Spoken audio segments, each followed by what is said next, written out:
Praise the lord, హల్లెలూయా. ఈ చాలా అద్భుతమైనటువంటి area.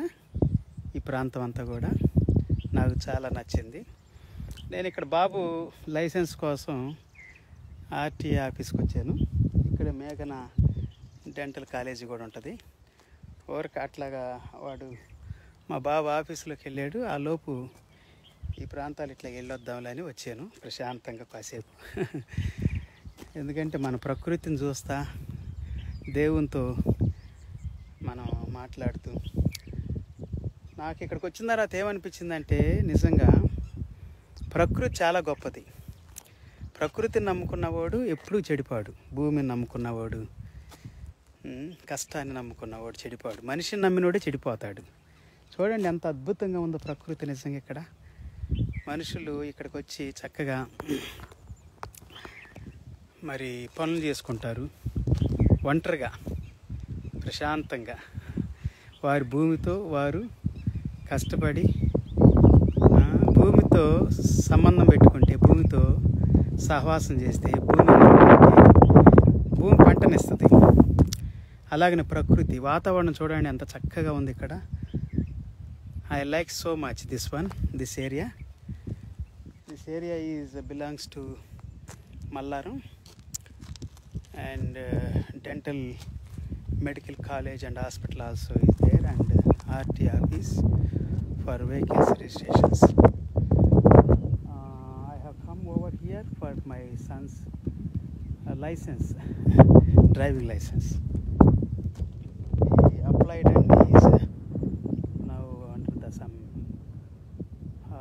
testing or tests in the RT office. So I just came over here to have a look and praise the name of Jesus.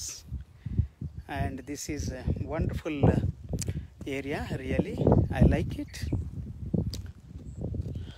Nature is wonderful and agriculture fields are wonderful. And people, hard workers over here, they do hard work with their fields, in their fields, with their work. They enjoy a lot, and God will give a wonderful harvest from the fields when they do hard work. So hard work is the greatest blessing, and also when you believe field or nature, they gives us wonderful comfort also. I believe that.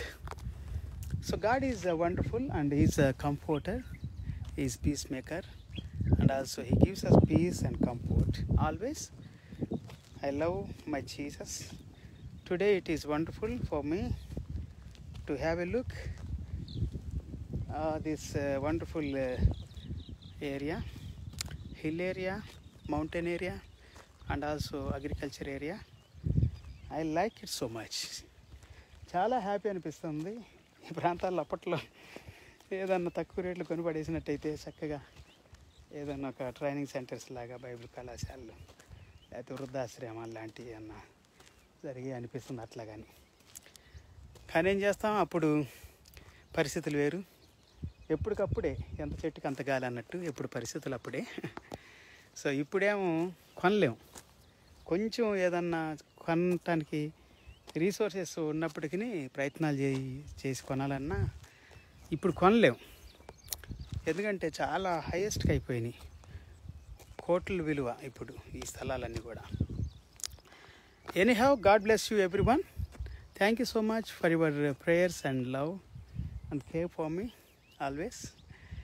You are with me always, and the Lord is with us always. God is so good always. I love everyone and I care for everyone and pray for everyone. My Facebook friends, all of my Facebook friends. God bless you, my friends.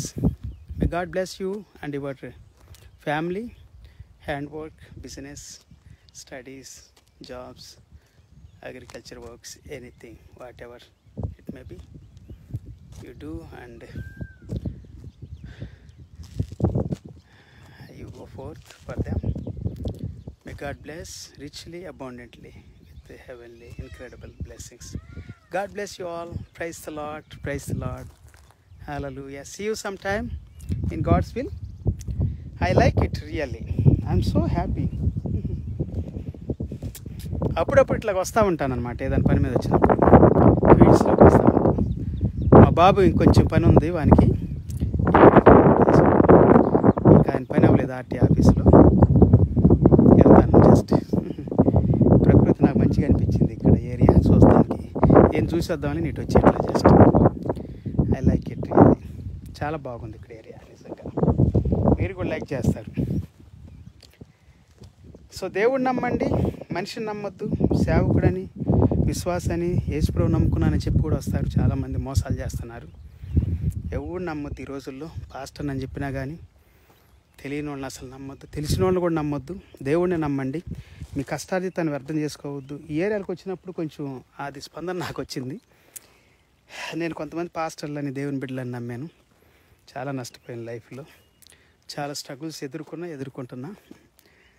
So నా సలహా మీకు, ఎవరు నమ్మొద్దు, ఏ pastor నమ్మొద్దు, ఏ విశ్వాసం నమ్మొద్దు. దేవుడినే నమ్మండి, దేవుడి మీద విశ్వాసం ఉంచండి. దేవుడు నమ్మినోడు చెడిపాడు, నేను చెడిపోవాలి. అందుకే దేవుడు నమ్మాను కాబట్టి కాపాడుకుంటూ వస్తున్నాడు, విడిపించుకుంటూ వస్తున్నాడు. మనుషులు నాకు ఎంత నష్టం చేసినా, బాధ పెట్టినా, కృంగదీసినా, గాయం చేసినా, నన్ను ఓడించాలని నా దగ్గర డబ్బులు తీసుకొని నా సహాయం పొందుకొని నన్ను ఎంతో బాధ పెట్టిన వాళ్ళు ఉన్నారు, గాయం చేసిన వాళ్ళు ఉన్నారు, నా చెడును కోరిన వాళ్ళు ఉన్నారు.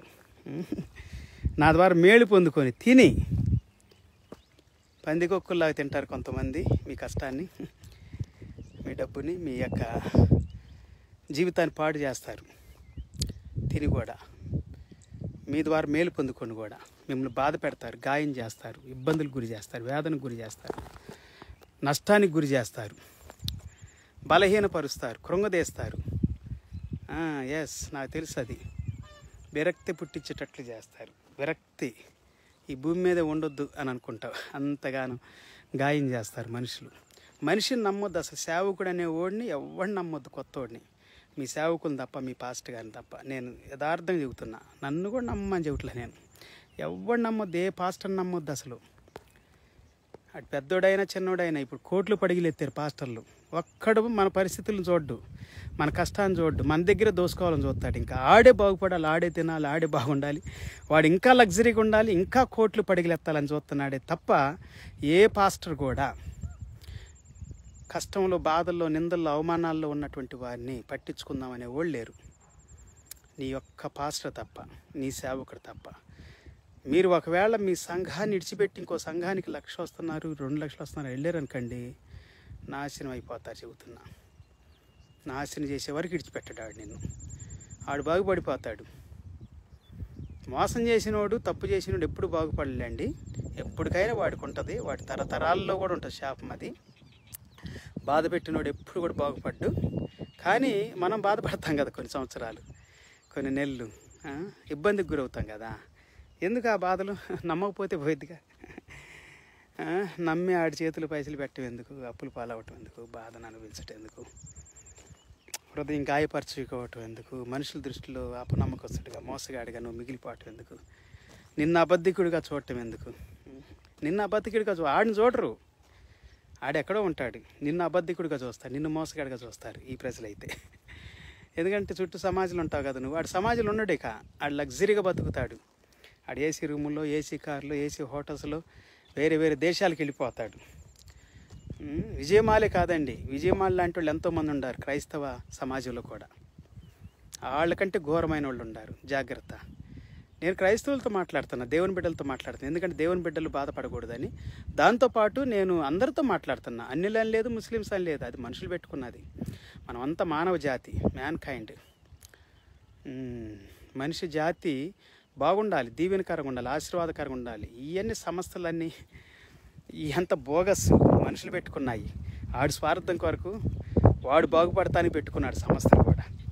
మేలు చేయడానికి కాదు, మంచి చేయడానికి కాదు. పేదలకి, అనాథలకి, దిక్కు లేని వాళ్ళకి, తల్లిదండ్రులు లేని వాళ్ళకి, వాళ్ళకి హెల్ప్ చేయాలి. కానీ సంస్థ పెట్టుకొని నువ్వు రిచ్ అయిపోయి 4 తరాలు 10 తరాలు కూర్చొని తినేది, అంత ఆశ సంపాదించుకొని ఉంటే నువ్వేం సేవకుడు అవుతావు? ఎట్లా సేవ అవుతుంది? అది ఎట్లా సొసైటీ అవుతుంది? ఎట్లా ట్రస్ట్ అవుతుంది? ట్రస్ట్ అన్నా, సొసైటీ అన్నా బాగు చేసేది ఉండాలి, 10 మందికి మేలు చేసేది ఉండాలి. సరే తిను, ఓ 10 పైసలు 20 పైసలు తిను, కానీ 90 పైసలు 80 పైసలు చేయి, పని చేయి, దేవుని స్తోత్రం చేయరు. అట్లా ఎంతోమంది గాయాలు చేస్తున్నారు పిల్లారా, బాధ పెడుతున్నారు. జాగ్రత్త, మీ చుట్టే ఉంటారు, మీతోనే ఉంటారు. ఎస్ చెబుతున్నా, నేను చూసి చెబుతున్నా, నా అనుభవంలో చెబుతున్నా. జాగ్రత్త, దేవునితో గడపండి, దేవుని నమ్మండి, దేవుణ్ణి ఆరాధించండి, దేవునికి నమ్మకంగా ఉండండి, యథార్థంగా ఉండండి. మీరు చేస్తున్న పనిని నమ్మకండి, మీ ఇంటి వాళ్ళు నమ్మకండి, మీ భర్త, భార్య, పిల్లలు, తల్లిదండ్రులు, మీ సొంత ఇంటి వాళ్ళు నమ్మకండి. వాళ్ళు నమ్మకారు, కొంతమంది వాళ్ళు నిడిచిపెడతారు. అలా కదా, వాళ్ళని నమ్మండి, వాళ్ళని బలపరచండి, దీవించండి, వాళ్ళ సహాయకులుగా ఉండండి. కొంతమంది తల్లిదండ్రులు పిల్లలు నిడిచిపెడతారు, పిల్లలు తల్లిదండ్రులు నిడిచిపెడతారు, భార్య భర్త నిడిచిపెడుతుంది, భర్త భార్య నిడిచిపెడతాడు, బంధువులు, స్నేహితులు, రక్త సంబంధులు ఒకళ్ళనొకళ్ళు బాధ పెట్టుకుంటారు. అది ఉండొద్దు. అదే దేవుడు చెబుతూ ఉంది, 10 ఆజ్ఞలు అదే చెబుతూ ఉంది. 20వ అధ్యాయము నిర్గమకాండం మొత్తం చదవండి. వాడు దేవుడిని ప్రేమించాలి, 2 నిన్ను వాళ్ళని పొరుగువాడిని ప్రేమించాలి. ఎవరైనా కానీ ప్రేమించాలి, దీవించాలి, మేలు చేయాలి, మంచి చేయాలి, ఆశీర్వాదకరంగా ఉండాలి, నష్టం చేయొద్దు, బాధ పెట్టొద్దు, కృంగదీయొద్దు, మాయమాటలు చెప్పి ప్రలోభాలకు గురి చేసి మోసం చేసి బాధ పెట్టి వాళ్ళని నమ్ముకున్న వాళ్ళు కూడా ఉంటారు కదా. ఇంటోళ్ళు ఉంటారు, బయటోళ్ళు ఉంటారు, సంఘస్థులు ఉంటారు. ఈ మధ్యలో ఇది బాగా ట్రెండ్ అయిపోయింది. క్రైస్తవ సంస్థలు పెట్టి క్రైస్తవ సంఘాల్లో, క్రైస్తవ సంస్థల్లో కుటుంబాలను బాధ పెడుతున్నారు, వాళ్ళు నమ్ముకున్న వాళ్ళని బాధ పెడుతున్నారు, వాళ్ళ జీవితాలను బాధ పెడుతున్నారు, నష్టానికి గురి చేస్తున్నారు. జాగ్రత్త, దేవుడు నమ్ముకున్నారా, దేవుడే నమ్మండి. డబ్బు జోలికి వెళ్ళొద్దు, మనిషి జోలికి వెళ్ళొద్దు, ఈ రెండింటి జోలికి అస్సలు వెళ్ళొద్దు. దేవుని స్తోత్రం, హల్లెలూయా. గర్వపడొద్దు, మూడోదిగా అతిశయపడొద్దు, విర్రవేగొద్దు. దేవుడు ఆశ్రయించిన తర్వాత, దేవుడు మిమ్మల్ని ఎందుకు ఆశ్రయిస్తాడు తెలుసా? 10 మందికి మేలు చేయాలని. నాకు తెలుసు అది. నేను దేవుని చిత్తంలో అదే చేస్తూ ఉన్నాను. ఇప్పుడు బాగా ఆర్థికంగా దెబ్బతిన్నాను కాబట్టి ఇంకెక్కువ చేయలేకపోతున్నాను. అయినా మొన్నటి వరకు మణిపూర్లో చేసి వచ్చాను. ఇంకా కొన్ని చేయగలిగి చేస్తాను. Praise the Lord, hallelujah.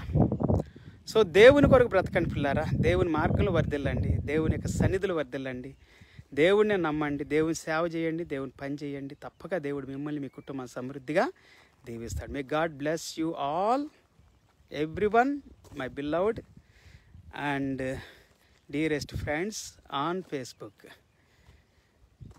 God bless you richly. Praise the Lord. See you sometime in God's will. Until then, take care. Bye-bye. అలా తిరిగి కలుసుకున్నంత వరకు దేవుడు మీకు, మీ కుటుంబాలకి సమృద్ధి కృపను అనుగ్రహించును గాక. Praise the Lord, hallelujah.